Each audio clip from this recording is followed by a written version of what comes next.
Weems Memorial Hospital Board of Directors meeting. Our vision is providing quality care close to home. First of all, let me call to order the meeting and the verification of the quorum. We do have a quorum, yes we do. Next item on the agenda is public comment. No public comment. We're going to have a little change here. We're going to have a foundation update, and we'll put you right up front. Colleen. Right after the employee of the... You want to go and do that? Okay, Yeah, that's fine. Go ahead, David. Take it away. Yeah, but she got to get back. She probably got to get back to work. Here. Well, I'd like to, David Walker, CEO. I'd like to introduce our July Employee of the Month, Star Weems. Star was nominated by 2 employees. She is a team player, even though she's more on the quiet side. She voices her opinion and makes suggestions that are helpful to her department. She answers the calls quickly for all EVS housekeeping needs, and she does an excellent job cleaning rooms after patients are discharged and is careful to clean everything daily when patients are here and throughout the hospital.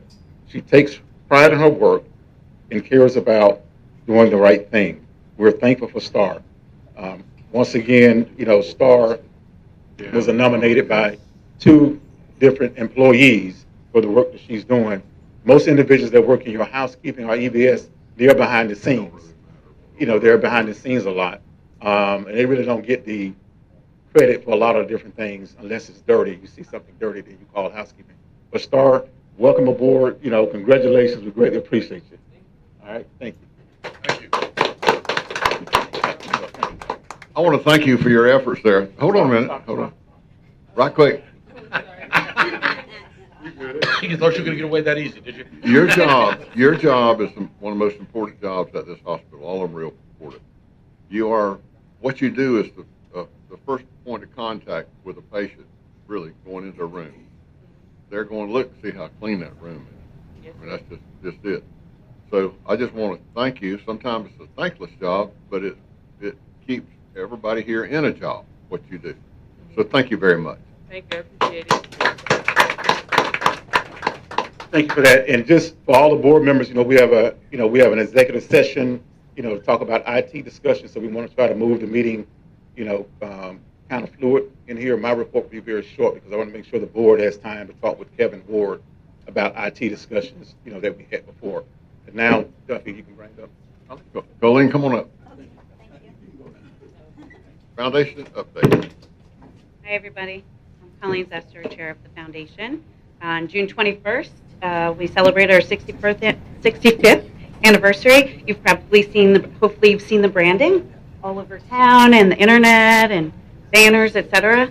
My trusty partner, Mr. Zester, is going to hand out something. Just going to give you a quick update.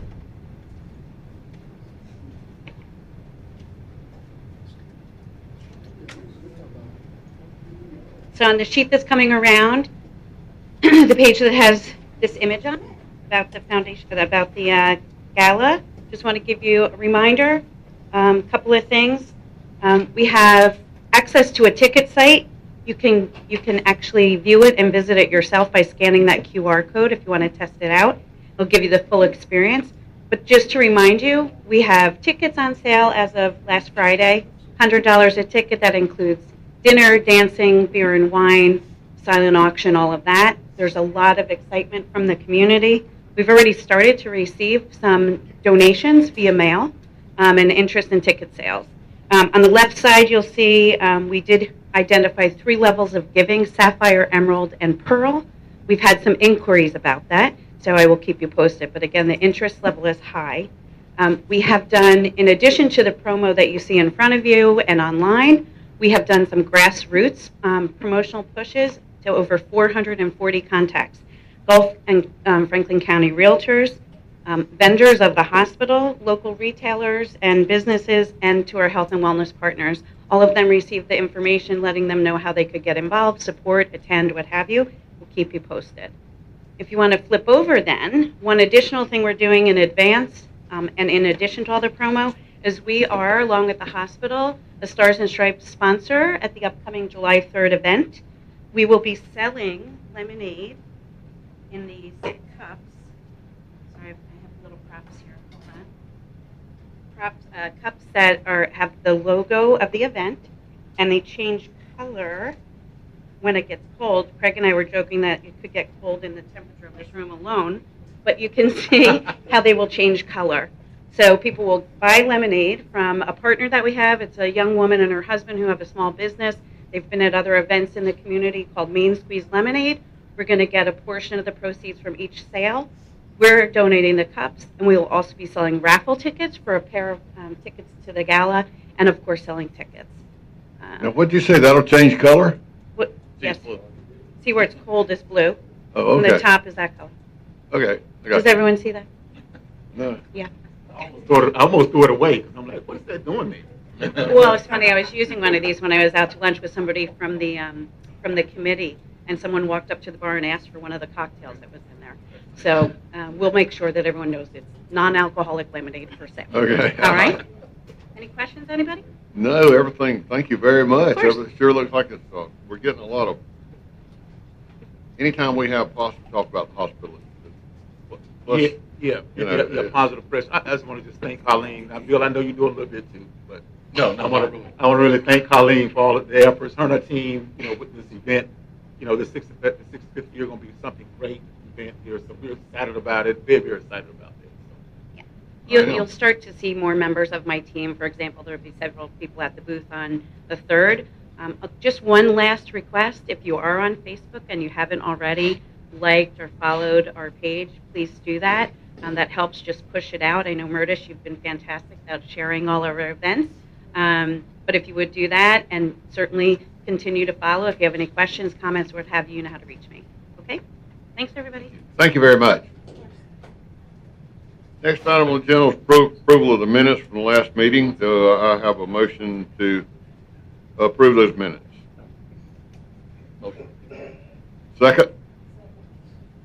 Have any discussion? All in favor? Aye. All opposed? Passed. The next item on the agenda is the medical staff report. Dr. Conrad going to be here? Good morning. Can y'all hear me? We got you. Okay, cool. No real big new update. We're certainly staying very busy. From combined local folks and tourists, we've had a number of high acuity items, as always, that we had to deal with. Some high acuity patients that had to be shipped out. You probably heard about some of them. And I think the staff has really been doing a fantastic job there dealing with some fluid and challenging circumstances. And a shout out to EMS, who has also been doing really good work lately. I want to make just one general comment, no specifics. We'll deal with some of this later. But the general comment, we always have complaints. We always will have complaints against or regarding what's going on in the ER. We have had complaints about every single physician, myself included. And the only general comment that I wanted everyone to know, so that to reiterate it to y'all and so that you can pass it on, that every complaint is dealt with. Some of them have merit, some of them are just absurd. And we look at each one of them and we try to be objective. Every one of them that Mr. Walker brings to me, I look at the chart, give him some feedback. If it's about me, I give it to one of my colleagues and let them take a look at it. It is really helpful when problems or concerns or complaints in the community are passed through the CEO so that we can deal with this appropriately. Crazy stuff gets on social media. Sometimes it turns out not to be crazy, but sometimes it is. And to serve the hospital, to serve the community, to do the best job that we can, I thank everybody for channeling any complaints, concerns, etc. that we have through the CEO so that we can deal with them appropriately. That's all. Okay. Anything else, Doctor? No, sir. Are you staffed up pretty well? You're pretty well, good with your staff, everything? Well, we that's an ongoing challenge. I understand. About doctor, nurses, because the answer is yes to all of the above. We're hanging in there, but we certainly could, we get some more nurses, we'll be able to admit some more patients. Okay. I was trying not to be repetitive, but that's always the case. Okay. All righty. Any other board member got any questions? Thank you, Dr. Conrad. Next item is clinical service report. Courtney Alford.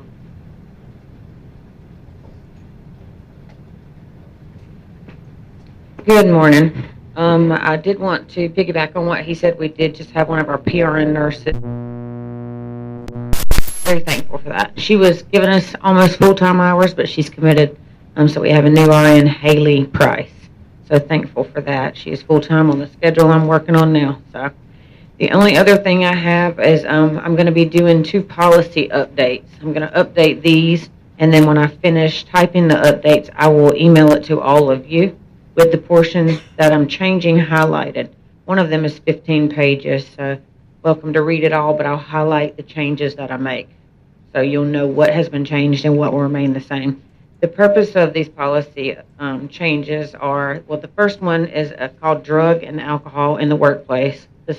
So what we're going to do with changing this one, this is the process of which we can test employees for new hires, all new hires, or just during random testing for drugs and alcohol if we need to. So we do that with everyone, obviously, that comes in to be hired.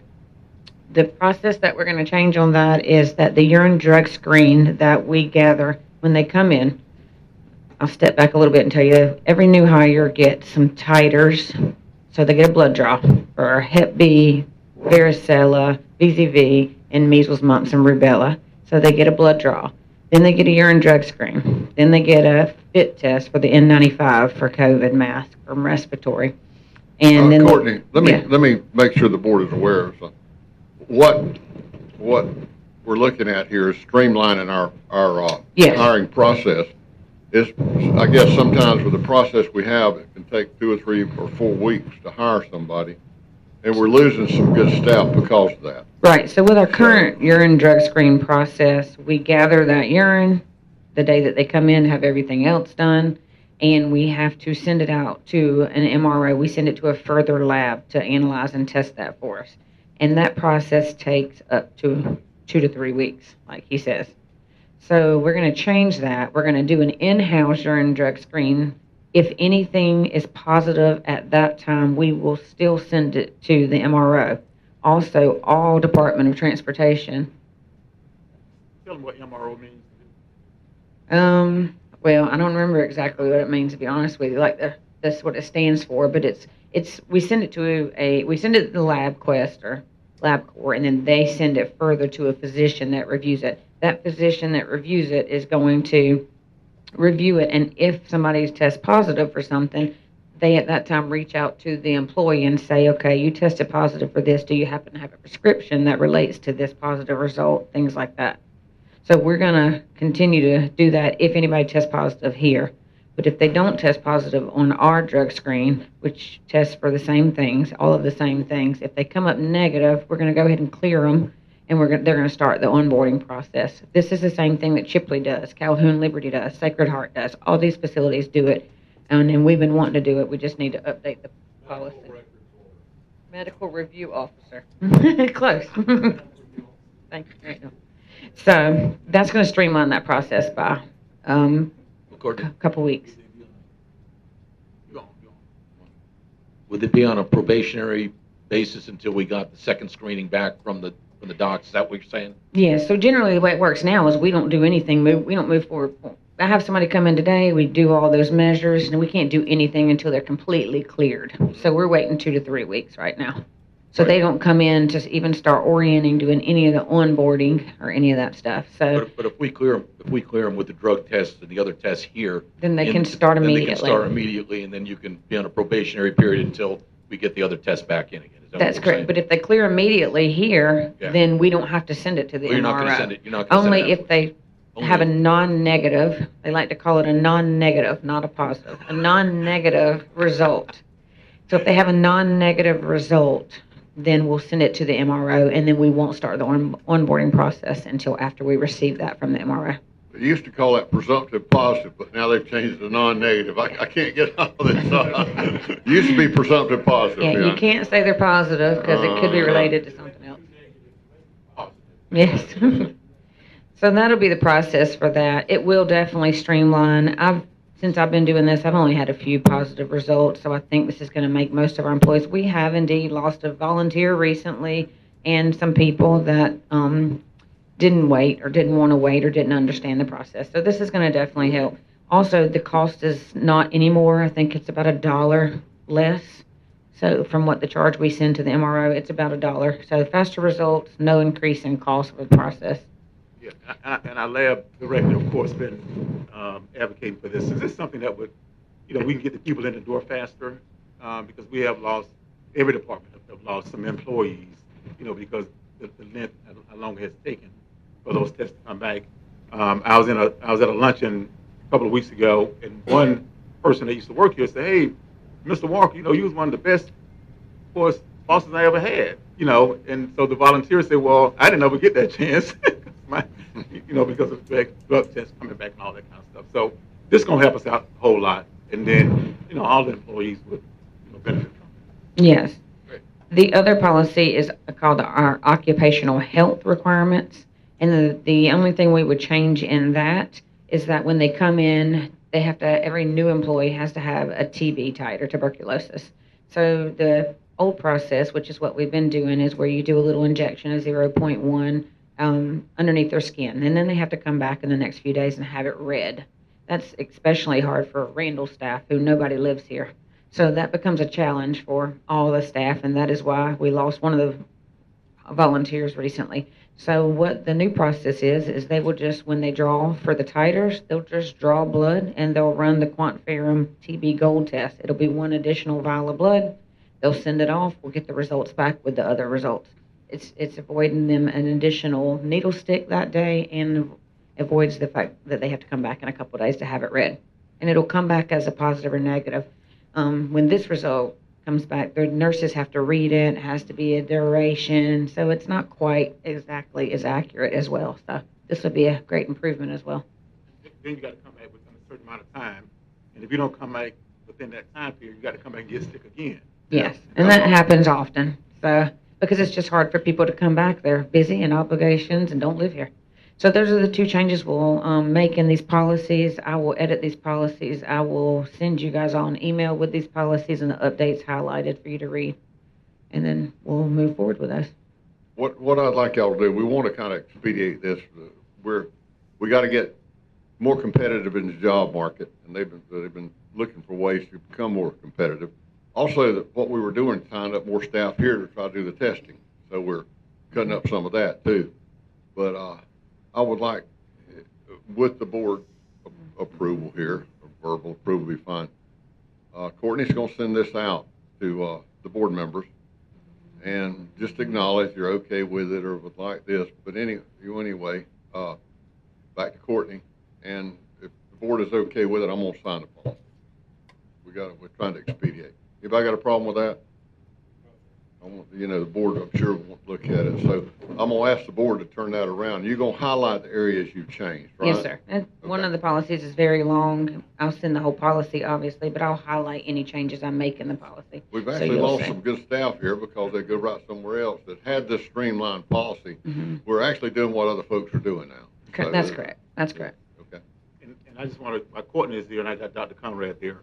Dr. Conrad talked about, the complaints that we get, but we also get a lot of positive feedback as well. I just got one early this morning. Yeah. About a nurse, kudos to one of the nurses in the ED in the position there. And so I just want to let the board know in public that, we get about, we have about 500 patients a month. I may get about 2% complaints, but the majority of them, I deal with Courtney, usually get them. But the accolades, we get a lot of good reports. I was at a function this weekend, and a lawyer came to me off the island and said, "Hey, I just want to let you know the ED saved my life."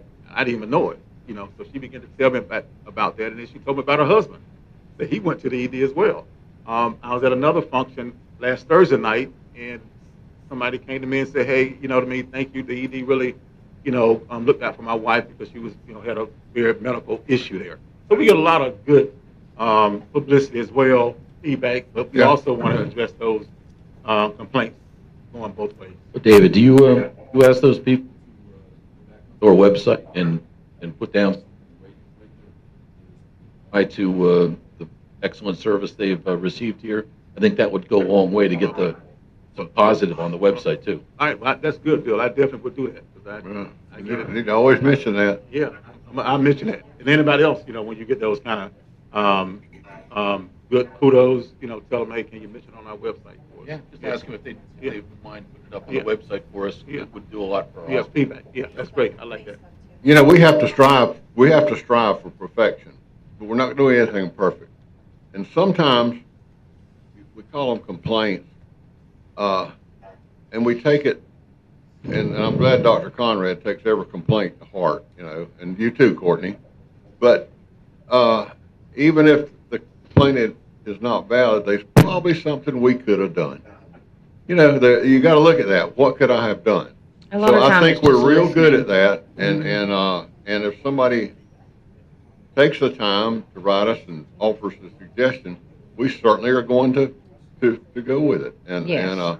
I kind of welcome that. They get right with you. Of course, the days of the internet, it's going to get people. We didn't walk on the moon. There's a lot, and stuff like that. So anyway, thank you. Yeah, sure. And we do get a good number of cards and thank you gifts and goodies and stuff like that. I generally post them in the emergency room because that's where most of them are directed towards the physicians and the nurses. But we get a good number of those as well. So Okay. that's always nice to have. So, any questions? Last thing is, are we doing a risk management review next board meeting? Next board meeting is due. Okay. Okay. One, sure. Occupational health requirements and drug and alcohol in the workplace.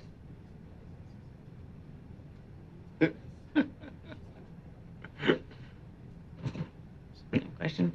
Is everybody okay with handling that this way? I just want to not wait a whole month to do this. Worked hard on this policy, a lot of work, and I don't want us to hold up. And it's, I don't know that I think the board needs to approve the policies. I think we can approve it this way, and if somebody has issues, we'll hold it up to the next meeting. But to me, it's basically what other folks are doing. Yes, sir, okay?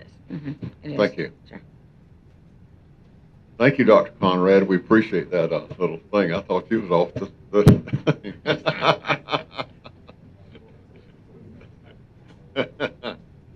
All right, next item is the MS report. Mr. Waltman. Good morning, Board. How are we doing today? Good morning. Good, good. I'll keep it short and sweet. I heard I was long-winded last go-round. I just want to let you guys know that we're still doing the staffing struggling a little bit. We're working on it as much as we can.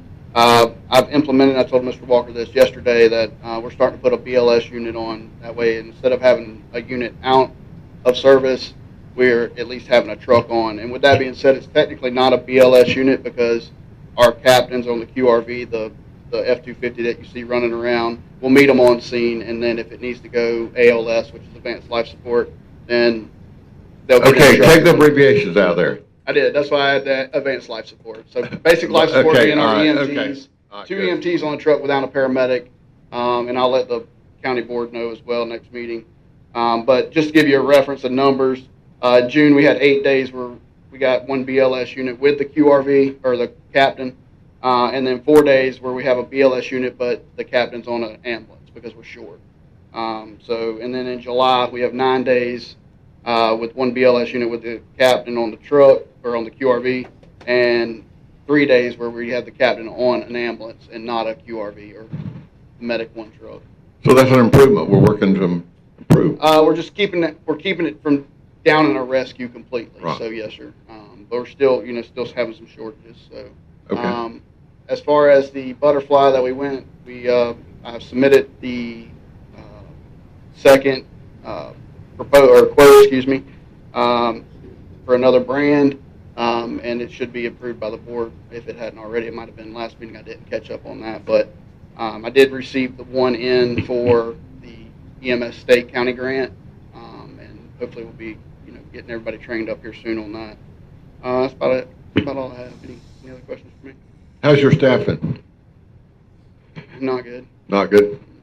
Yeah, that's one of the reasons I've put the BLS on, is because my paramedics are getting really just beat down. I mean, they're covering a lot of shifts, so I can't really mandate anybody to hang over to make a mandatory ALS unit, because I mean they're already picking up shifts for me day after day, and I can't justify just telling them they got to stay for another day when they're already helping us out so much. Randall, I'm just looking at the financials, and again, seem to be very much down from last year on the revenues for the EMS. Yeah, I pulled the records for that. Last year we were at about 160 calls with about 50-ish, so around those being refusals. So, and this year we're like at 150 for this month, and then the refusals were about the same. So that's probably, the billables are a little lower, and the call volume's down. It's trending. I mean, it's actually trending that way. I don't know. So if you we're said just- volume is down? Yes, sir. Oh, Overall okay. call volume's a little But then I lower. guess we have a light staffing if the staffing is running so much. If you got so many people on. Yeah, it's kind of a blessing in disguise, I guess you could say, because we are You're short-staffed, so short-staffed. the lower volume is not killing us too bad, except for, the overtime that we're trying to make up for. Yeah. In that sense, it's killing us. So, I've got a request. yes, sir. Continual problem with EMS. In the next month or so, would you come to the board with some recommendations about what could possibly be done to hold on to staff, keep our staff up? Can the board do something? I could come up with, some suggestions. Be creative too. But, yes, sir. Everything's not tied to Yeah. money maybe, but Well, think yeah. about it. Yes, sir. It's just like Courtney made the mention, like, I think I have 3 or 4 people that actually live in the county, and they live here because they rent. They don't own in the county. So everybody else is either coming from a county over Right. or a county north. So it's So we're back to we got to pull those through. They're driving through Wakulla County, which is the fire rescue, that they need paramedics as well. And then you got our neighbors to the west over here, Gulf County, with the they just upped their part-time medic pay to $30 an hour, and their full-time to 23, and they're FRS. So you got to compete with people driving through that county as well. They're FRS. Yes, sir. Yeah. And, So it's a housing Hard issue, to compete which we've with. had before, housing issues. Sure, I would think that was some, but I think, you're not just pulling a paramedic, you're pulling a family, and when you don't have the opportunity to present jobs outside of EMS or healthcare, you can't expect, like, people to drive all the way to Tallahassee when they, just because their paramedic husband or wife works here, or nurse. So I think that's a big deal. So there's just not the job market here to pull people. You mentioned the 30-20 in the pay. What's ours? Our current right now for full-time paramedic is $25 an hour, and then we put a 10% on that for years of experience. So if you have 10 years experience, you'll get that extra 10%. It was 20%, but we cut it back to half so that because when we bumped the raises up, we weren't trying to, completely. Can you give it to me simply, just real simple? Uh, What's the delta between us and the other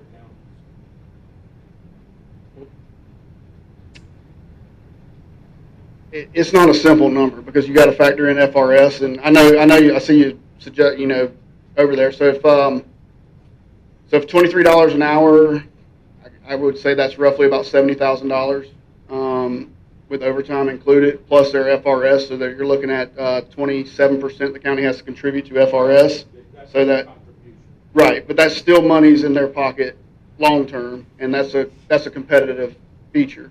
So you're looking at, for one employee with health care and all, you're looking at about $110,000, I would say, ballpark. Well, I don't think you can compare it. They're looking at the immediate future. Sure, Right now. sure. They're not looking long term. a difference between our starting, where we are compared to the two counties that you mentioned already? We're higher than McCullough for the paramedic, but we're technically higher than Gulf County. We just don't have the benefit package that they can present on either side of us. So we're pretty good, you know, pay-wise compared to the two counties. You know, what knocked us is the Florida retirement system.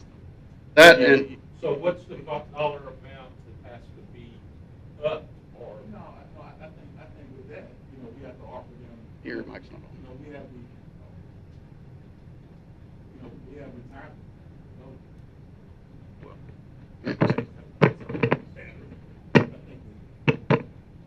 1, 2.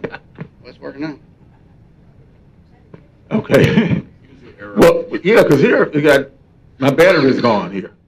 But I think with us, it's you know, when people are coming in, you know what I mean.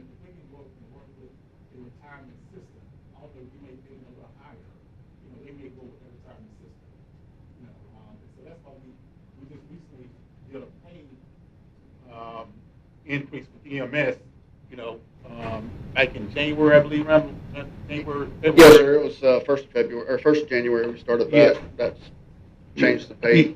And what we were trying to do then is make it more attractive for those that may want to leave, you know, to come work here. But I think, you know, for our county, dealing with those counties that offer the retirement benefits, it's just a no-brainer. They go working with the ones that make less pay but have retirement. I mean, that's what we both state employees. We know how that works. And I mean, it used to be. I'll tell you, a lot of it too is that I'm getting, you know, 3 of the questions I'm asked whenever somebody calls inquiring about a job here. It's the first one is, are we FRS? And usually, if they're still interested, the conversation will continue. The second is, what is our family coverage for our health care? And that, if they can make it past that question, the next one is, well, I don't know if I want to drive that far. So those are the 3 top concerns. And if you can make it through the first top 2, they're showing a little bit of interest, but then it's the drive down, and then not only drive down, like I can go up to TCC, Gulf State College, Chipola College, and I can try to recruit these new students if they're not already working for another agency that's paying them to go to paramedic school.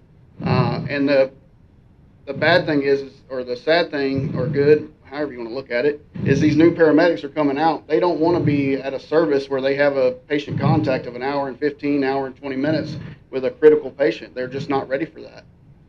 And so therefore, if we're trying to rely on our older medic base or years of experience medic base, the only way you're going to pull them is 1, to pay them, and 2, to offer the FRS because they're usually already tied up in it. So I think that's just where the nature of the beast. So it sounds like it's a tough nut to crack. Very Yeah. much, sir. Okay. Very much, sir.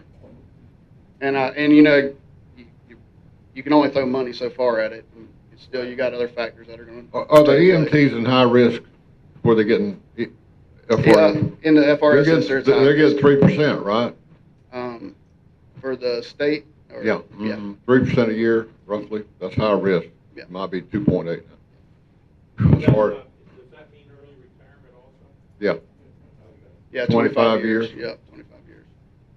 That's Yep. difficult to come. We need to keep looking at it though, Right. and you do. I guess you do exit interviews when people leave. Sort of, kind of. I mean, usually they give me a good reason why they. I mean, the last 2 we've had. The last one I had leave. She left to move back to family up in Maine. Okay. And that was like nothing we did. And then this last one that I had went from full time to part time. He's retired. He put 25 years at Leon in. He come down here. He's been working with us for the last 5-6 years. He's worked longer for us part time, but full time the last 5 or 6 years after he retired. So he's like, I just need a break. And I'm like, I get that. You put your service in, sir. I mean, no hard feelings. Yeah. I just got a suggestion. Possibly look at formalizing your exit interview. Yes, sir. You know, with some questions that would be relevant to how we can hold on to these folks, particularly good people. Oh, yeah. David, y'all might already have something, 5 questions or so, and let them know we're concerned, and that's why we're asking these questions, Right. And sometimes you'll find out there's small things that we could have done Sure. too. And, I will but say we that- got to address it every way we can. Yes, sir. Every- I will say, though, that I think overall, our paramedics have been with us for quite some time. I think we've only got 3 medics that are within the last 6 months to a year. Everybody else has got 3 years plus. So, I mean, we are retaining the majority Okay, of them. all right. Yeah, so it's just getting them in here. So, but Okay. Do we offer, do we have a program that, for those that have retired FRS, that we have the ability to compensate them so they can put into a 401k or something like that? We have a benefit packet here at the Yeah. hospital. Yeah. Yeah. Over and above the FRS, or are we not on? No, we're not on the FRS, but our plan, I think, is pretty comparable to FRS. It's just that, we just started here 2 years ago, here, but I think our plan, I think Randall was doing some analysis on it because we were trying to make a case for those that coming out of school want to go to FRS. We were telling them, technically, you can come work here, Yeah. with our plan. So we got a 401k plan. It's not like FRS, meaning that, the state has a plan that's been there forever, and so it's more concrete, but we just started our plan in 2021 or 2022. Yeah. 2 years. Well, Before we didn't have anything. I know for a fact that Tallahassee turns over their ambulances, turn over their staff a lot. They got such a big pool. mhm, You yes, got sir. students that want to work part-time, you got a lot right there. Well, So- that's the bad thing about it. The schools close to us is, TCC, which is Leon has locked up. Right. And unless the surrounding counties are sending EMTs to TCC, then they've already got those employees or those potential employees locked up as well. So that's, you're limited. And really, there's not very many people that are not either out of service, whether it be county or private, that are going to paramedic school. The numbers are low. One of my friends is an instructor up there, and he's like, everybody we got's already spoken for.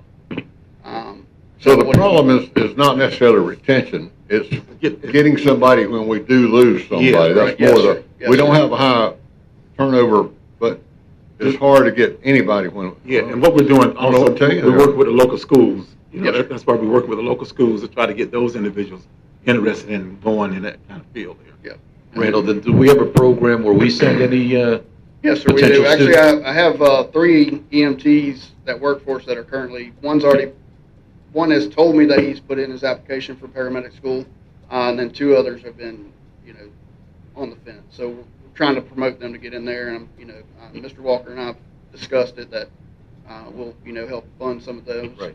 to get through there. But it's just, I'm almost to the point where I go buy a short bus and go around and pick them up and take them to school. I mean, just, But I'll we drive have- and pick them up just to get them there, you know what I mean? So, but in the past, we have Um, fund certain students, to go back to school that they have come work with us. Do our emergency responders, different volunteer fire departments, do they know, or is there a program on which they can get involved in? short of just doing the EMR, if they want to do the EMT school and then go to paramedic school, by all means, that's the route. But other than that, there's no, there's, Is there, do we financially help them or anything like that? if they come to us, and there has been cases where we have put EMTs through, or volunteers through, for EMT school, but that, I don't know that anybody's actually working for us currently. Is that promoted, that type of program with the emergency responders? I've told them every time I go to a volunteer function or we do EMS training with them, I'm like, hey, I'll send you want to be it. But all the people that are volunteering have jobs in other fields, and usually they're not interested in getting in this. They just do it as a side. what about promoting it at the high school level? We do, yes, sir. We have been, when we do the CPR classes that the governor mandated, or the first responder CPR 1 hour that he mandated a couple years ago, we promote it there. Myself and Mr. Dan, we've been working with Mr. David out there at the school, and working with their medical students as well. Hopefully more in the future, and that just keeps ramping up. So, just Well, if you anything that you want to try to bring before the board, if you can Oh, yes, sir. analyze, please let us know. Yeah, we'll do, we'll do. Any other questions? You got anything else, No, sir, I said I wasn't gonna be up here long, but I guess. Rhonda? Yeah, you got stuck again. No, I'm fine. Thank you. All right, thank you. Okay, the next item will be the CFO report by Mr. David Bowling. You're the Vice President of what is your title? Chief Operating Officer here, and David's been with us. He just hadn't been here, and Tom's gone now, so he's cleaning up Tom's mess there.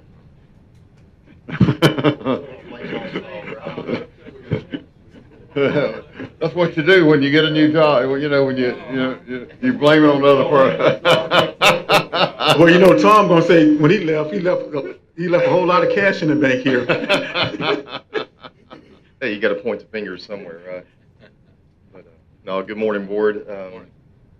As Chairman mentioned, I'm David Bowling. I'm the Chief Operating Officer with the line. It's good to see everyone again. I mean, it's been a while, but it's, again, nice to see everyone. And you know, what I'd like to do this morning is certainly walk through the financial performance for the month of May for the facility. And I will also you know, give a line update as well as I finish the financial presentation. So in the packet, you should have the financial statements, which includes the balance sheet, the operating income statement, and then some, you know, statistics that are being captured and trended and reported on the facility on a monthly basis. But starting for the month of May's performance for the facility, I'm going to move the microphone back a bit here. Looking at the May's performance for May 2024, and when I present, what I'm going to attempt to do here is talk about the financial performance, but also weave in statistics as I'm referencing the financial numbers. So for May of 2024, the net income for the hospital did finish at a positive $177,000 as compared to a $36,000 loss during the same period in the prior year. For the 8 months fiscal year to date ending, the net income finished at a positive $499,000. So that is extremely encouraging for the Weems Hospital to see this financial improvement that the hospital has experienced on a year-over-year basis, not just looking at the month of May alone, but also looking at the fiscal year, the 8-month ending fiscal year-to-date performance as well. Some key... David? Yes, sir. One thing I think we do need to highlight is the fact that the operational income is not there. It's negative. Sure. Operational income. Yeah. And, Well, and that's down $584,000. Down $584,000. You're exactly right, Bill. I think that's you know, and when I dive into some of these key That's drivers, Tom's fault. yeah. actually, when I dive into some of these key drivers, I think we'll see that you know, the operational performance of the facility is taking the right steps, addressing the right initiatives that we feel like is going to be help move the organization in that better direction No, operationally. I'm looking at the revenues, and obviously, you know, Yeah. we're doing much better. Yeah. Inpatient, outpatient services are up on both, and ambulance is dragging us down a little bit, but but the cost, our overall costs are up Sure. as well. Sure. 1.1, almost Yeah. $1.2 million. Right. And I'm going to dive into some key drivers, Bill, and just try to put some color and explain around some of those All right. some of those Sorry, I'll let you performances. No, you're great. Great question. So some key drivers again for this month of May's performance. When you look at the gross patient revenue, as Bill that was just referencing, gross patient revenue did finish at $1.4 million, which, you know, is relatively comparable when you look at it year-over-year basis for the month of May alone. Although, as you referenced, you know, the inpatient revenue and the EMS revenue finished down versus the prior year, the hospital did experience increases from outpatient activity. And outpatient revenues were up approximately $91,000, with outpatient visits up approximately 103 versus the same period in the prior year. Also, which is recorded in outpatient revenue, is the ER activity. And the ER here has continued to trend at roughly over 400 visits per month, or roughly, you know, 14 or so visits on a per day basis for the organization. When you look at other outpatient related activity, these increases within the outpatient, I referenced the 103 comparison year over year. When you look at drivers inside the outpatient, and this is where I'm getting to as far as helping that operational performance move in a better direction. The mammography program did finish, and those increases are mostly attributable to the mammography program, and they finished May at approximately 30 exams. However, that's an increase of approximately 8 exams when you look at this over an 8-month run rate, and that's for the fiscal year to date. And we know the mammography program is a newer program that was implemented here. So that growth is going to help build to that driver to improve that operational performance. Also, additional outpatient increases are being experienced from the infusion services program, and you'll see the mammography and the infusion included in the trended numbers on the dashboard that's put together. Yeah, you'll see the performance of those new programs for the organization, and those are trending in a positive direction. So those alone will help contribute to increased revenues for the hospital. Additional tests also are being ordered, from the increase, and you referenced this earlier, Bill, the increase from the activity from the clinics. Additional testing will be and is being provided to the hospital from labs, et cetera. It's being ordered, as patients are being presented in the cliniks. And speaking of the clinics, excuse me, the clinics combined finished May up approximately $52,000 in chargeable revenues versus this same period in the prior year, with visits up a combined 130 as well. So, stronger performance from an outpatient presence within the hospital for the month of May alone. Looking at the net patient revenue, which again, gross revenue, obviously that's what we charge for the services that's being provided. The net patient revenue is what the hospital anticipates collecting for the services that's being provided. Net patient revenue did finish up approximately $164,000 or 20% roughly versus this same period in the prior year, with improved patient cash collections. I think that was one of the big drivers that helped truly improve that net patient revenue for the organization again, which is the cash coming in the door for the hospital. And you can reference that. That is also on your dashboard. When you look at that monthly trend on the dashboard, you can see that heavy lift that was experienced in the month of May, which is, again, a very positive improvement for the hospital. You're looking at the cash, again, I'm going to reference that cash collections because, it did finish May at approximately $1 million, which is up approximately $340,000 versus that 8-month run rate, fiscal year-to-date run rate as well. So again, very encouraging to see that. We also believe that the recently, I know this is referenced in some previous meetings, those renegotiated insurance payer rates, payer agreements, that will obviously help contribute to better cash coming in to the organization. Are we as well. continually, that's a An continual all Absolutely. the time? That's something that really means a lot to us. As the opportunity presents, obviously when you renegotiate rates and you lock in new Oh, yeah, I insurance understand that. agreements, Yeah, you got yeah. annual renewals, Right, and a lot of sure. times the payers will hold their ground until that annual. Okay. But absolutely, each time it's up for renewal, yeah, absolutely. So moving down the income I statement. got one more question Yes, about sir. that. Yes, sir. Are the rates we get from the insurance company, should they be much different than TMH gets, or shouldn't we be on comparable basis? Do you know what rates Blue Cross is paying TMH? Or just from your experience, you got 10 hospitals out there, right? Yeah, You pretty well I do. have Yeah. a grasp of, I'm sure you do, but I just Yeah, want to. and obviously, it's going to vary by, geographic location.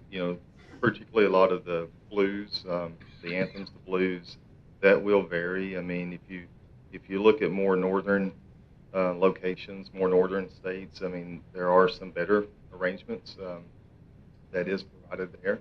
You look in the state of Florida alone, I think across the facilities that we work with in Florida, I I think our rates here are very comparable. Okay, You know, well, from a that's, Blue Cross, from a Blue yeah, Cross yeah. perspective, I think it's very comparable across the facilities. Okay, I don't think that one is doing much better than the other, but there are states that are lower than where we're at today as well, and you know, Would you- state just north of us is. Would you be able to benchmark that for us Absolutely. against others? To see Absolutely what can. that looks like? Absolutely can. yeah, I mean, just, Yeah.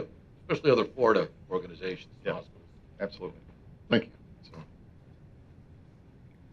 Just moving down the income statement and looking at the operating expense structure for the hospital, you know, the total hospital operating expenses, as Mr. Zester referenced earlier, you know, the hospital operating expenses are up, you know, 97,000 or roughly 9% versus the same period in the prior year. You know, personnel cost, you know, which obviously is the biggest spend of any organization, you know, whether you're a hospital or any other private business, typically what you spend on your personnel is your largest expense area. Within personnel, that includes your salaries, wages, and as being discussed earlier, your benefit packages and your payroll taxes, et cetera, that's being offered to your employees. And when you look at personnel costs, again, for the organization, it is up 106,000. However, as was referenced earlier, I know Courtney referenced, some with staffing, we just heard EMS discussion on staffing and the situation that's happening with overtime. Obviously, that does elevate your pay rate and your payroll of what you're paying your employees from that perspective. But when you measure that against the revenues and the cash that the organization is bringing in, and what I'm trying to highlight here is, you know, the hospital did finish, although up in those personnel costs, which is 106,000 versus the same period in the prior year. When you look at that comparison as a percentage of the collections that's coming in for the organization, we finished at approximately 58%. So what I'm trying to, again, highlight there is 58 cents of every dollar that the organization is anticipated collecting is being paid out to personnel costs.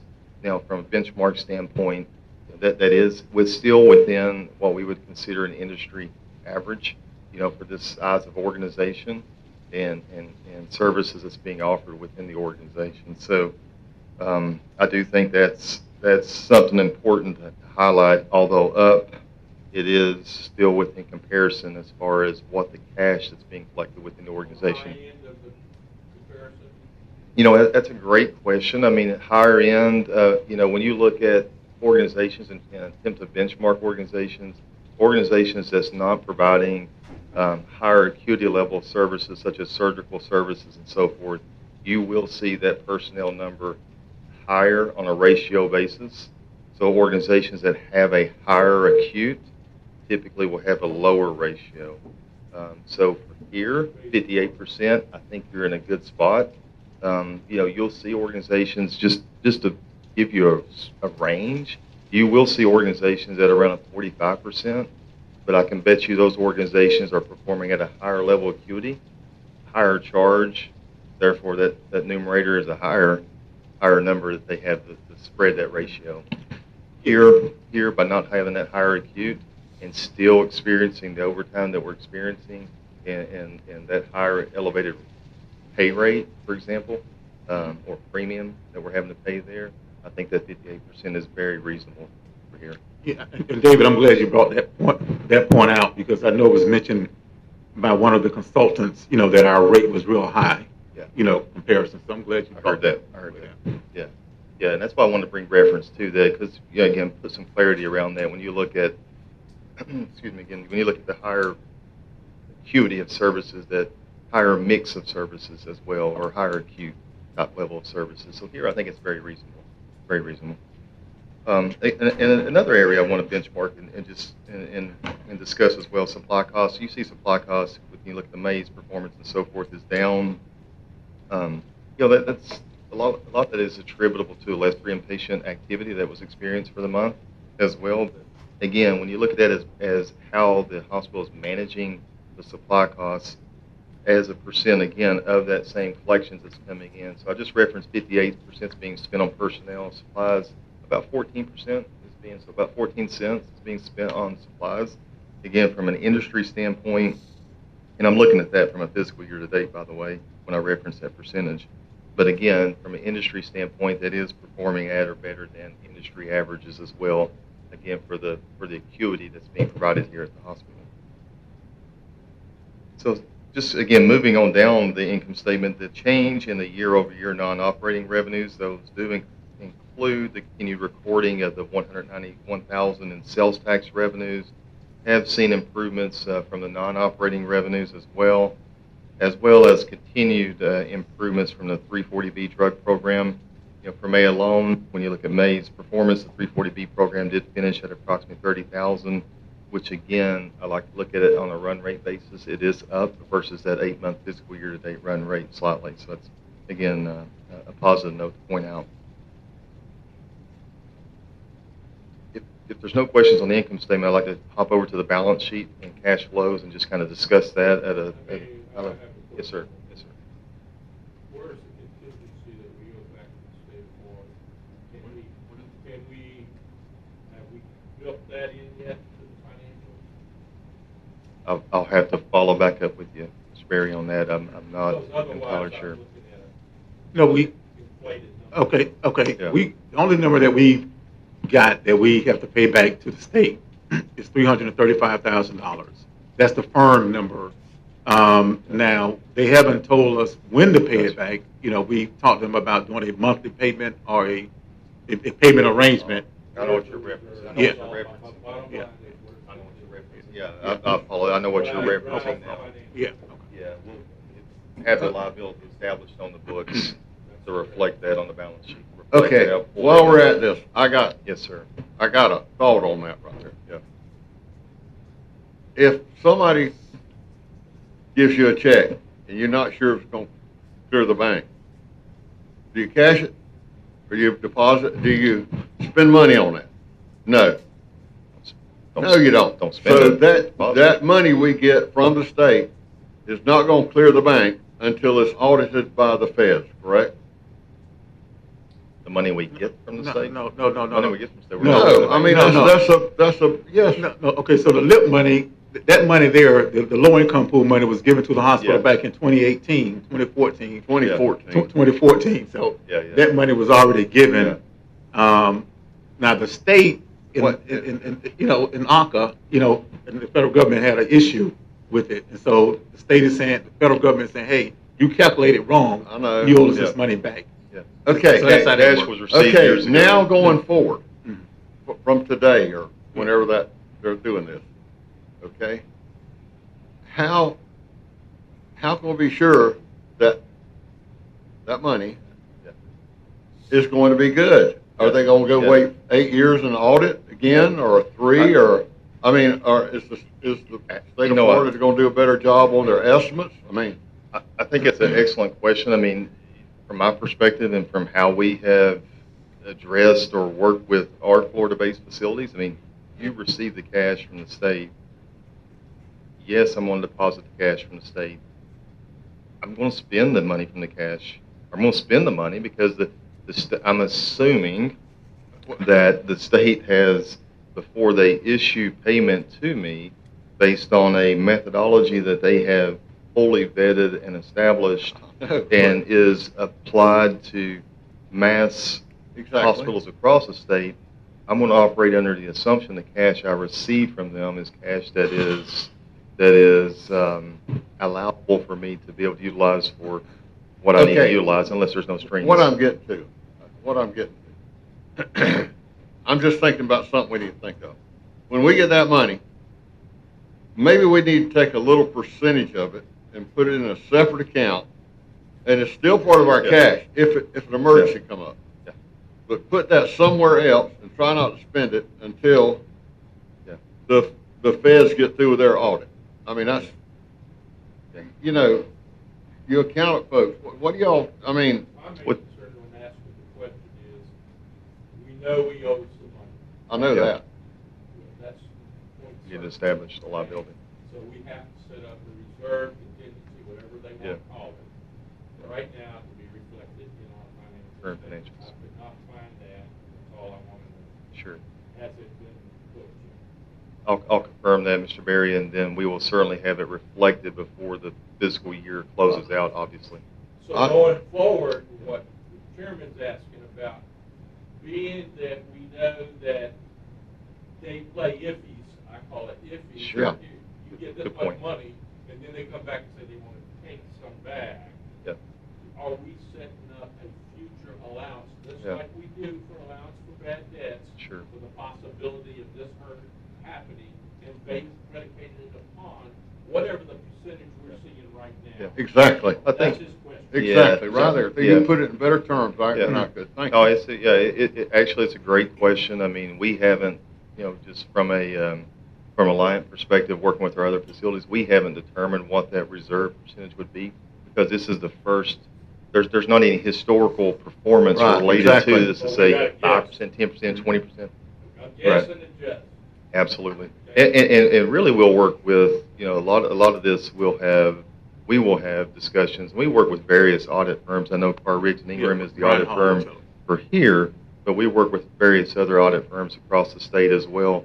And we'll work with them to determine, okay, what is that reasonable reserve percentage that we should apply to this monies, because this hasn't happened in the past. There's not any history to base this No on. history to go on, I understand that. I Exactly, understand that. exactly. So how much should you put in the parking lot per se?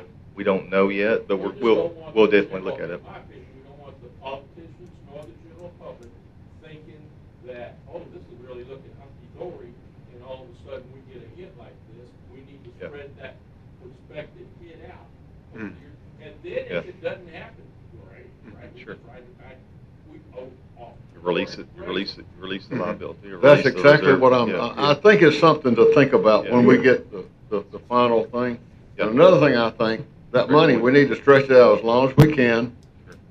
You Sure. know, 100 years would be fine with me. Oh, I agree. I'm good with that. Absolutely. And no interest, they shouldn't charge us interest on it. Right. And stretch it out 100 years, and don't pay it if we don't have to, until the Right. very last minute when they come to repossess us. Sure. That's, There's also the capability that, or the possibility that if there's a change in administration, we might get it forgiven, just like student loans. well, it could be. Anyway, just, David, that, and board, I'd just like y'all to think about that, but Right. I mean, the money will still be there in a dire emergency. Yeah, That's separate. yeah, but I think- Percent, you but said you it gotta right. figure out what that is, I Yeah. understand. Yeah, I that's a agree. good point, because, Yeah. the state gives us this money for serving, the uninsured Understand. and those that are underinsured, Sure. so Yeah. that's the money that we get, and they'll give us another, I hadn't got another round yet, but when they give it to us, then we'll check with Brian Hall, the auditor, to try to get a percentage and stuff, then we can bill what we owe now, the 335, into our financials liabilities, so we can Yeah. see that, give us a. Pay Well, we will- $10,000 a year would be good with me for Yeah, 30 years. Yeah, well, and to Mr. Berry's point, I mean, we will have to establish a liability. We will record that in this current fiscal year, since it is known. We will reflect that in the balance sheet, and which will ultimately reflect in the P&L as well when you. Are you gonna be- Is that going to outside be of a year-end adjustment, or is that going to be an adjustment so we can see it as we go along? If we know it, we will go ahead and record it, rather than waiting until the year end. Not restate. but Not start restate, again. absolutely. We'll go ahead and record it in the current period, and then, rather than wait until the audit process. Yeah. Yes, sir. So is that recorded as long-term debt? Well, no, I mean, it wouldn't be, it would be, Current, Yeah. because it's a year. They go back a year and they tell you Yeah. how much they owe, so therefore it's within the year period. Yeah. You've got, Got a current debt. unless you change your payment. I right. think there would be a Well, 7-year forgiveness, like RS, they just audit you back 7 years. Well, I mean, like Mr. Berry mentioned, Is there a statute of limitations on that money? no, not yet, but like Mr. Berry mentioned, politics can play a big role in this, so, we'll see. But we'll go do what we can do financially and have it Yeah. stated. We got to go through our steps to reflect what we know for Yeah. George Weems. Thank Yeah, yes, sir. Thank you, Dave. No, great That's questions. Just something to think about, y'all, Yeah. I mean, I'm just trying to. No, it's great questions. I think we need to be a little more proactive with this now that we know about it. Sir. Okay, go ahead. Yeah, a couple other comments I want to make. I want to just, again, talk about the general the balance sheet, some cash flow comments. As you can reference on the balance sheet, obviously you can see the overall cash position of the hospital does continue to remain steady. We have experienced, as I mentioned earlier, those improvements within the patient accounts receivables. We have seen better cash collections, which has certainly contributed to the slight improvement within AR days. It did finishing May at 72 days, and again, you can see that within the trended dashboard information. The hospital does continue a manageable, and I say manageable process with accounts payables. You can see the overall balance for the organization. There aren't, to my knowledge, any vendors at risk. I mean, it is a healthy, what I would consider a healthy balance sheet with our healthy cash position and our current liability in the position that we're in.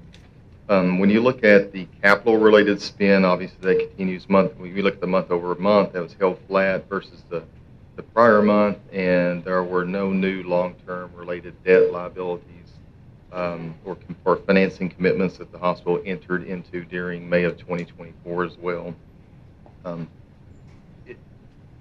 The other areas I do want to point out again, and somewhat weave this into the financial discussion, but when you look at the key projects and so forth, and again, these are reflected on the dashboard that's provided in the board packet.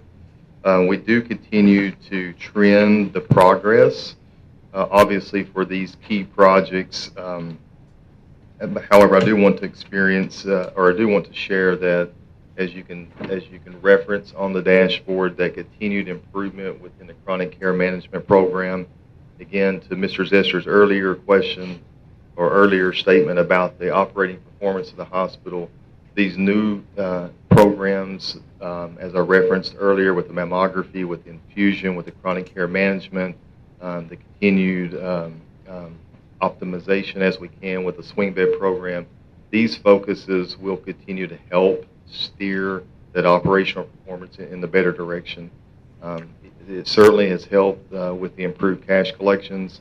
It certainly has helped, as the chairman referenced earlier on renegotiating those insurance payer rates. I mean, these are again positive contributions that will help the overall operating performance of George Weems Hospital. A couple other just brief comments I want to make on the financial operating indicators, and you can reference these operating indicators on, I think it was page 2 of the dashboard, that really looks at the 8-month period ending of May of 24, which is 8 months into the hospital's fiscal year to date. And for the fiscal year to date, the hospital has experienced increases across nearly all patient care services. Again, it's very encouraging to see. You can see that on the data. You can see that year-over-year comparison. These improved patient volumes, have certainly, again, contributed to the improved financial indicators that I was discussing earlier as I was referencing the month and giving some comparisons on a percentage basis. But a couple of other things I just want to point out on those overall financial indicators from a year-to-date basis. When you look at the net patient revenue, again, what we anticipate collecting for the services that are provided at the hospital, those are up approximately 25%. Again, that's encouraging to see that improvement. The net income, which is the overall position, of the hospital, is up approximately 83% on a year-to-date basis, which again is extremely encouraging to hear. As Mr. Berry pointed out, though, when we do reflect the liability or reserve to record, if it's not recorded, I want to confirm that. When we do reflect that will bring down that performance on a P&L basis, as we will put the liability on the balance sheet for that. But still, as we look at that, I know David's going to get to it, but even with that, even with calculating that liability there, we're up. Absolutely. So, and I just want to highlight this because this is 8 months into the fiscal year, and all of our major service lines are above. You're up that across the board. Across the board, yeah. And David, great point. I mean, 499 positive year-to-date performance in net income. Subtract the 335 that potentially is going to be paid back related to the Florida LIP settlement. I mean, you're still at a positive year-over-year performance from a fiscal year-to-date basis. Do you use any of the PDC growth trends or revenue trends to look at and compare the hospital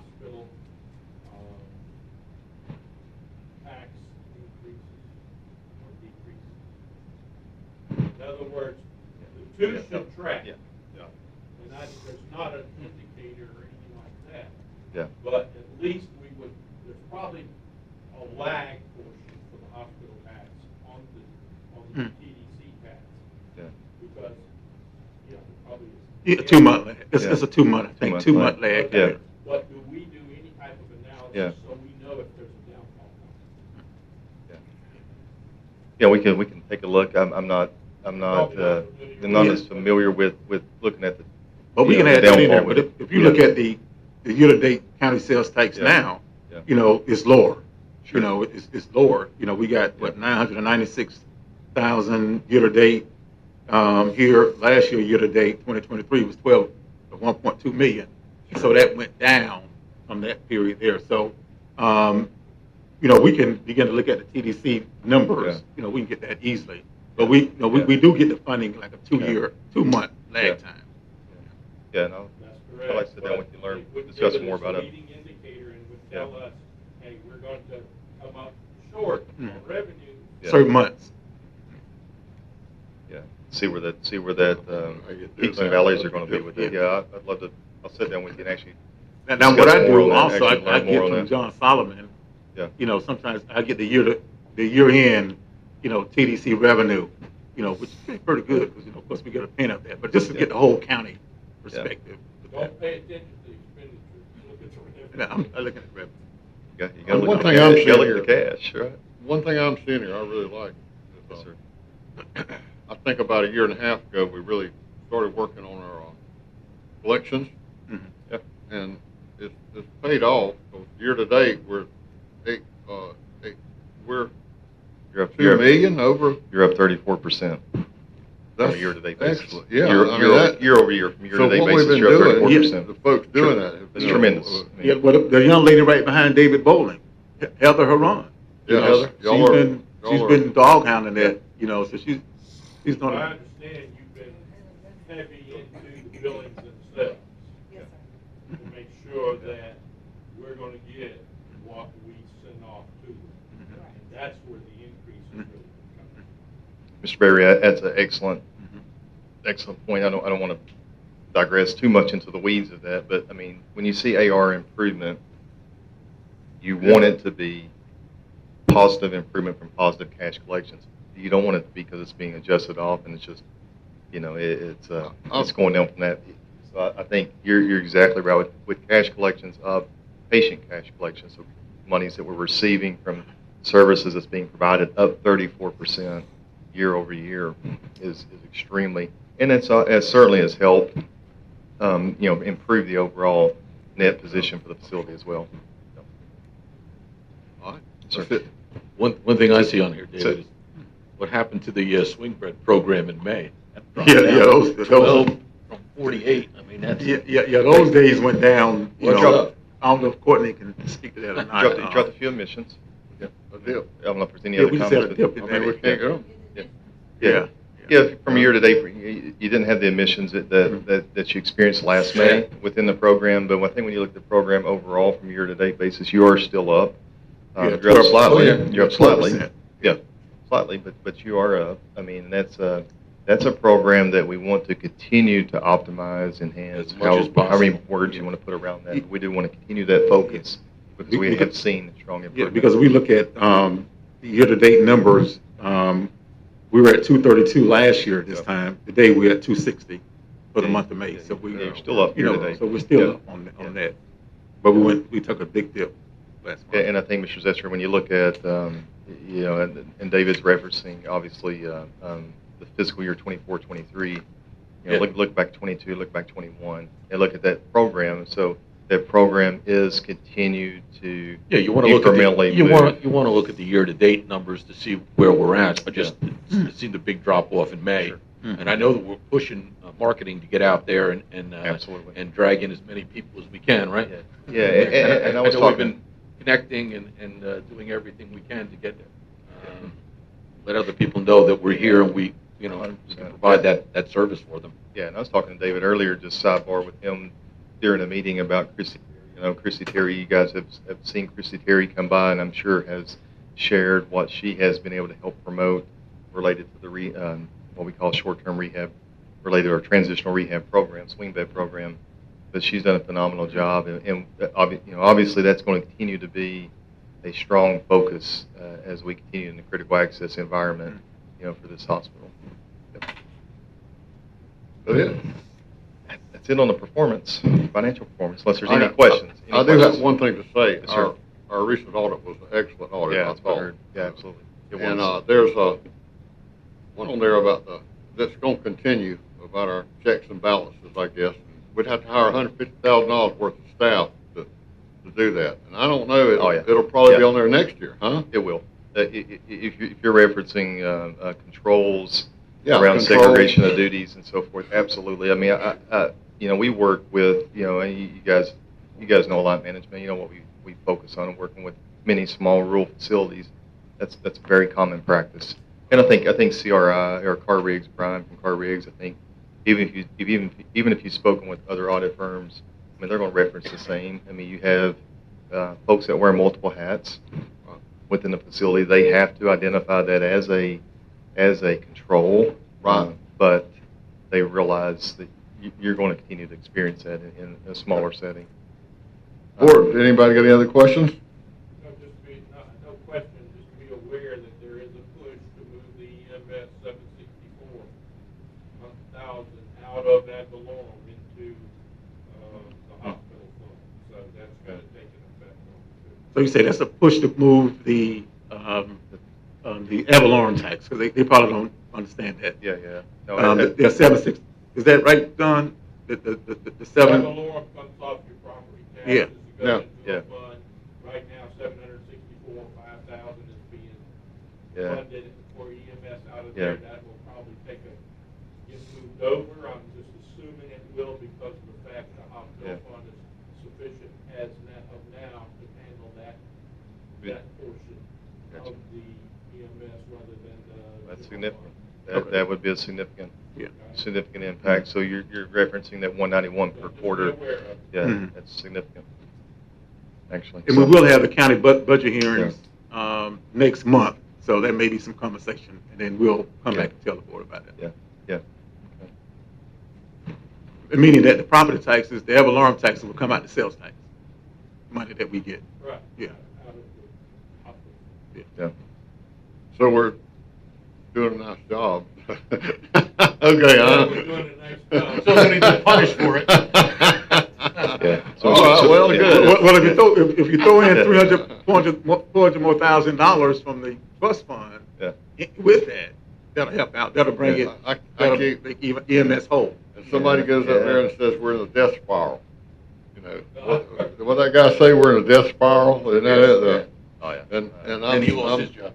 Yeah, he ain't around no more, I Well, I guess. think he should have said that there are some costs that probably could be shed or transferred to other things. Sure. Yeah, you know, and one more thing for, you know, Yeah. and somebody harped about the receivables.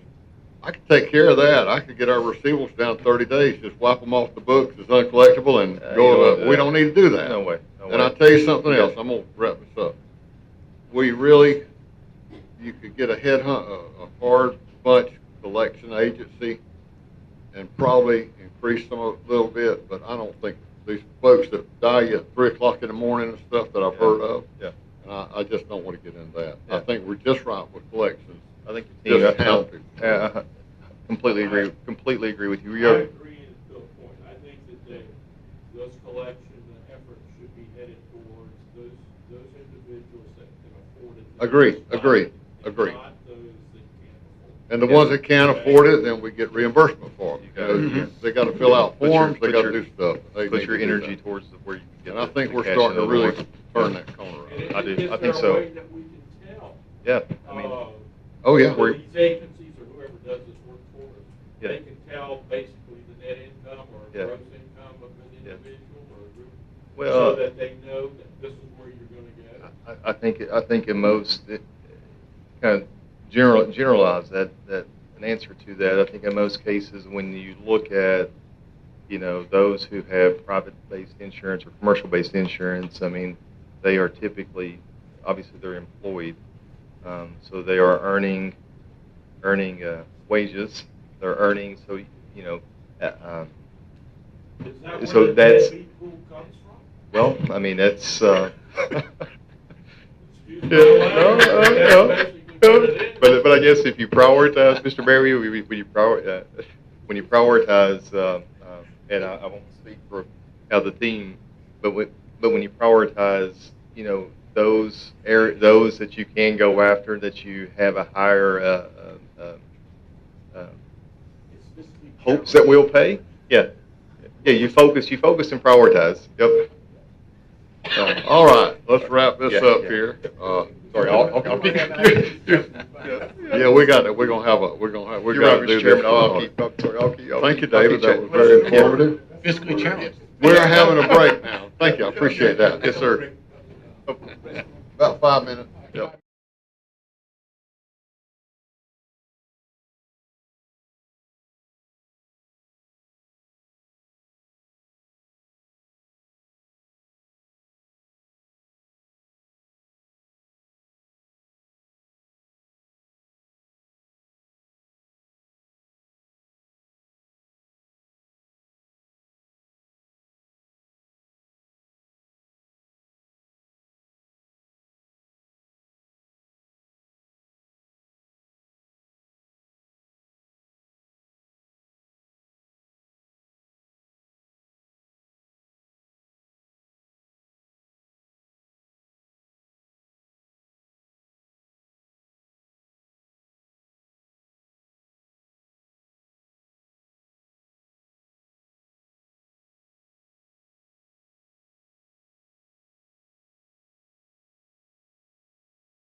something here. We're gonna have a line update. So, line update. Go ahead, Mr. Kozar. No. Let me put my Kozar hat on.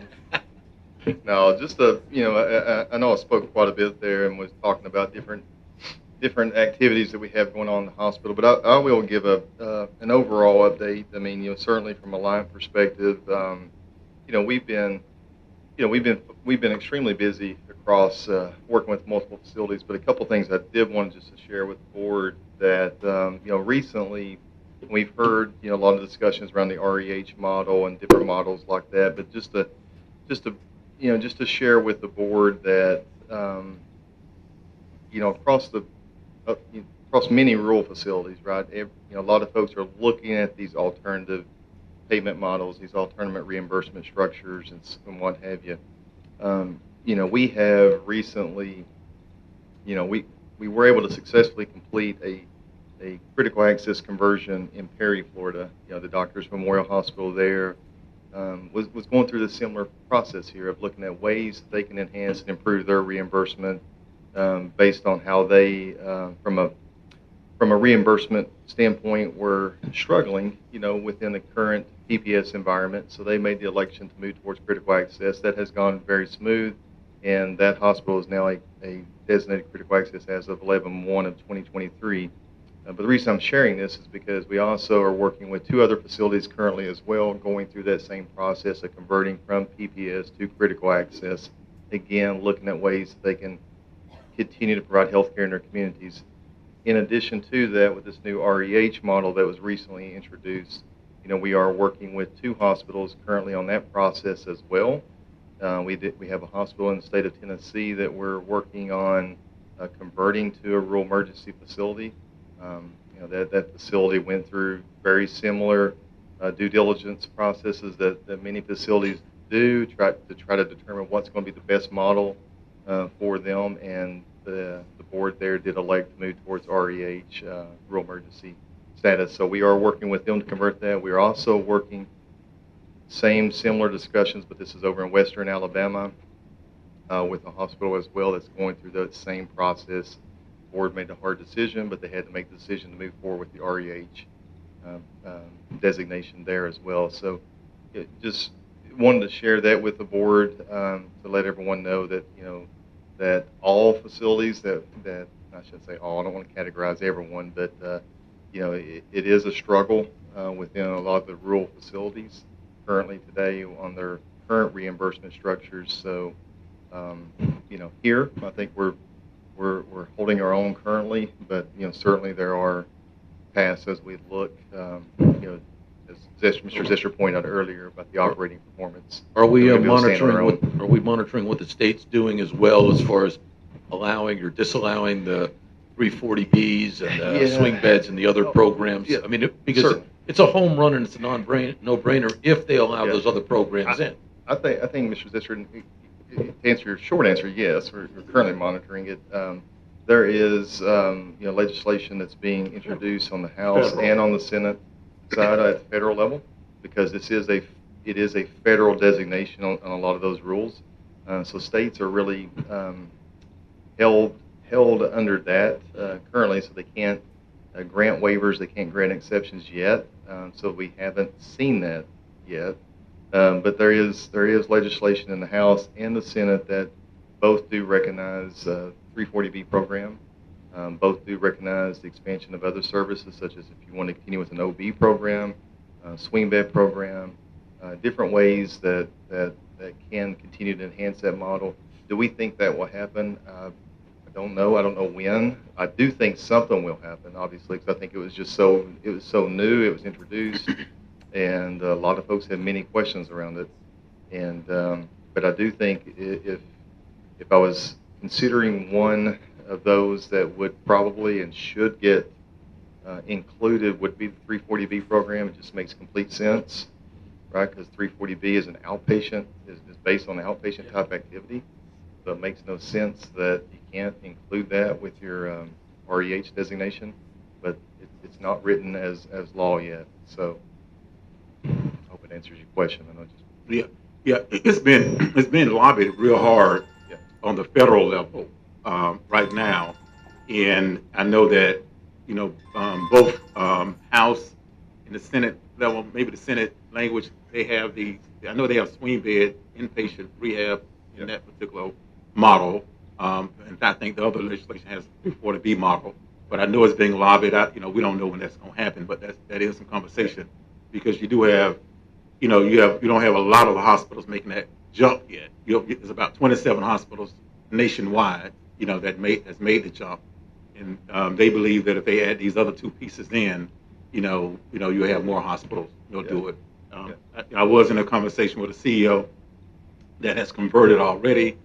A year ago. Of course, his conversion is good. He didn't have 340B. They didn't qualify for that. Right. He had the swing bed program, transition rehab. So it's some pros and cons of each. But they add Absolutely. those two components, you're going to see a whole bunch of hospitals move towards Yeah, it. absolutely. Yep. Mr. Chairman, that's my update. I mean, is there any other questions, anything I can answer or help the board? And just to Yes, talk sir. about REH month, a news reporter reached out to me and asked him to talk to me about the REH model since the state of Florida has approved that model. And so they want to ask me, my thoughts on it. So I'll probably be meeting with them next Tuesday, I believe, to give them some insight on that. Yeah, and we're certainly going to continue to stay involved as well. I mean, certainly going through these two conversions, I know it's not in the state of Florida, it's in Tennessee and Alabama, but obviously learning as this continues to move forward, I mean, we're going to, stay involved and it's our mission. I mean, we look to find those sustainable models, so. The only thing I have to say is, we expect to see you guys Let's do it. at the gala. I want one of those cups. I want one of those cups that changes colors. I want to fill it up, so. Is he wearing cowboy? Sure. Can I wear my boots? Yeah. Yeah. All right. Sure. All right, David. Well, how y'all doing, IT guys? Two things. One of the things I'm glad to. Well, first of all, I want to thank everybody, for assisting us with the 65th year staff appreciation. We had a great time. We had the media here. There was a Channel 13 did a good story. The 65th anniversary. Tallahassee Democrat did an article yesterday, on it as well. So thank you all for the part that you all have played. We had a great time in honoring our employees. It's great to have news about the conflict of interest policy and conflict of interest statement. We'll need board approval. The policy has been updated, and mainly we had to take out the tax exempt status. I know Mr. Beer is smiling kind of hard on that one. We've been going around for a while, but either way, we finally got it taken care of. I sent that out to you all. We have you can pass those out. That's the conflict of interest statement signatures that I'll need each board member to sign, and then we just want to just go ahead and improve the policy in the state. That's been approved by the county attorney, right? Yeah. He looked well. Yeah, the policy was already our policy. We just took out the conflict of the tax exempt status, and the county attorney wanted our auditor to take a look at it. And so Brian Hall recommended that we take that out as well. And so I just let's go ahead and just have that as an approval so we can have going forward every year, we'll have it signed. So just approve the policy and statement.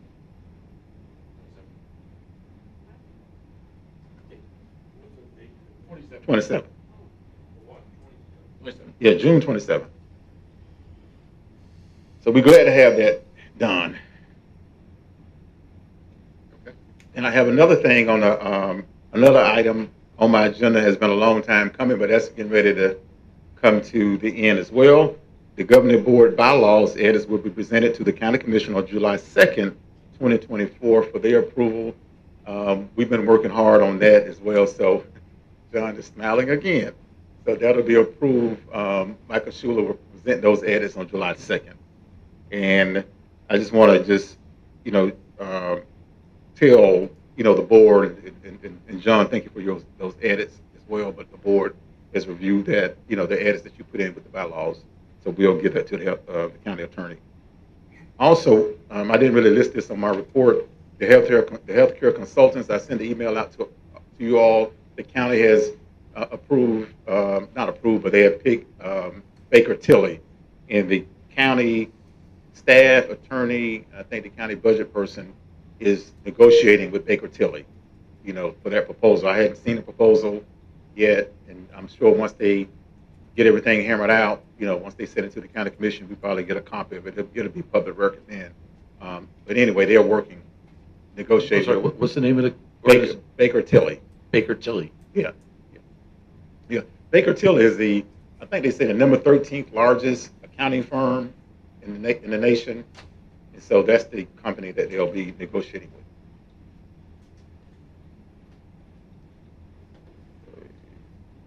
All right. That's all I had. I want to make sure we have enough time for the IT discussion, because that's going to be, Okay, we're gonna, we need is to talk about that all you got? That's all I got. Anybody got any questions for me? But thank y'all for your help once again. Ms. Spear. Next meeting, can we get a copy of, the Lion contract, please? Yes. Yeah, matter of fact, I'll send you all the Lion contract now. After this meeting, just take a note for me, Melanie. I'll send you all a copy, and then we'll have a copy printed, made for the next meeting. Y'all take a look at it. Okay, anybody got anything else? I'd like to thank the board about all their diligent work, and I think we got a board that really able to do some stuff here. Thank you. Nice presentation there, and I just want to say how pleased I am personally with the audit that we had. That's I'll say best, worst, but number one, everything looking real good, and I think the hospital's doing fine. We're not in that death spiral that I heard. So, thank y'all. This part of the meeting is adjourned, and we'll go right into, unless y'all want to do anybody need to take another break, or go right into the IT? Okay, this is, we have to go into executive session because it is some confidential information here with IT. And so we'll shut her down, and this meeting's adjourned, and we'll start the IT.